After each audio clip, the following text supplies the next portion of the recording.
Hello everyone! Thanks for tuning back into your weekly music lesson. Today we're going to talk about further dividing the beat.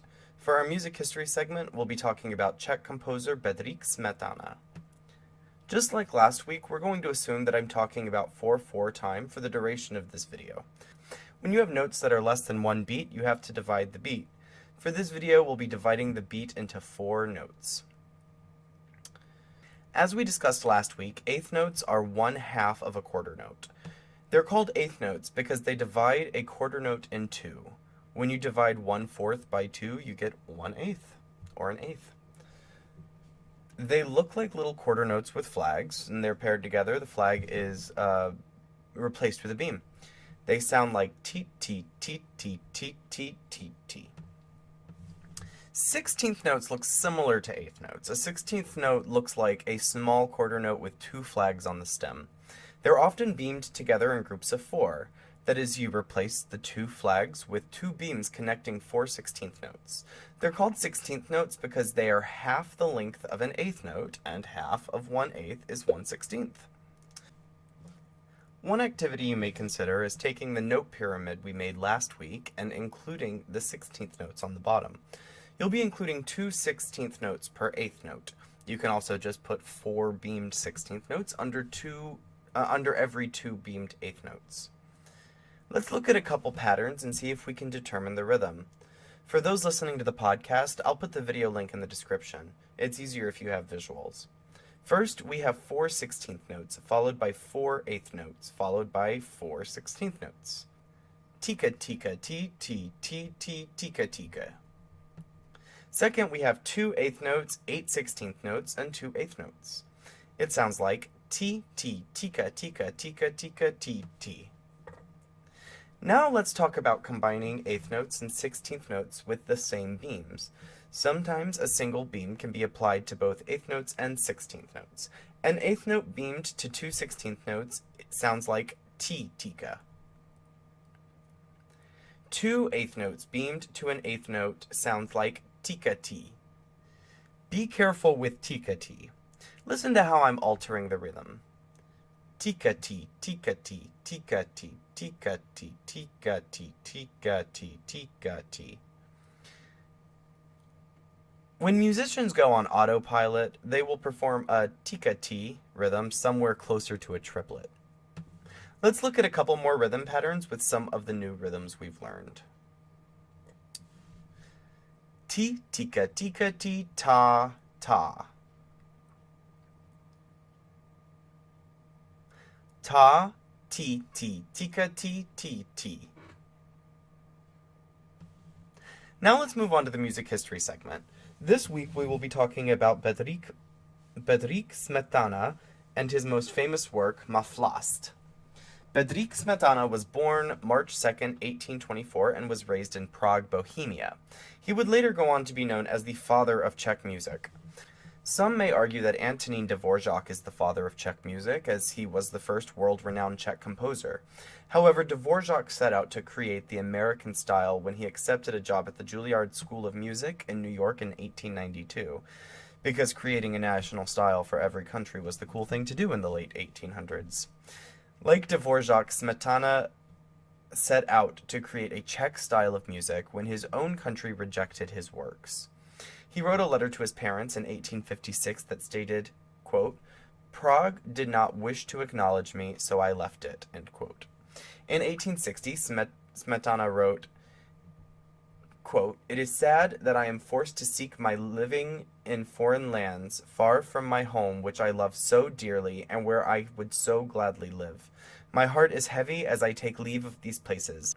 Be happy, my homeland, which is love above all, my beautiful, my great, my only homeland. Your soil is sacred to me," end quote. He later wrote a symphonic poem titled Ma Vlast, or My Fatherland, honoring another country, but his creation was so widely accepted and acclaimed that he was a near instant celebrity in the eyes of the Czechs. Anecdotally, here's a quick review of this work. When I was studying music history in college, we got to Smetana around the end of a semester. Our last couple units gave a wide range of musical styles, many of which are not as accessible as Smetana's late Romantic style. When my study group and I got together to listen to the songs on the last unit's listening list, the stress of the end of the semester combined with the minimalist, modernist, and neoclassical pieces on the list caused each one of us to break into tears when we heard the Moldau, a movement from Maflast by Bedrich Smetana. In the beginning, the woodwinds intertwine like currents in the Moldau River. Small currents combine to form larger, slower currents that are represented by the strings. In his own words, Smetana described the work this way, and he's saying Vltava for Moldau, because that's how you say it in that language. Quote, "The composition describes the course of the Vltava starting from the two small springs, the cold and warm Vltava, to the unification of both streams into a single current, the course of the Vltava through woods and meadows, through landscapes where a farmer's wedding is celebrated, the round dance of the mermaids in the night's moonshine. On the nearby rocks loom proud castles, palisades, and ruins aloft. The Vltava swirls into the St. John's Rapids. Then it widens and flows towards Prague, past the Vizerod, and then majestically vanishes into the distance, ending at the Labe." Here's an excerpt of the Moldau performed by the City of Prague Philharmonic Orchestra.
In closing, may I suggest that you head over to the link in the description to hear the whole piece.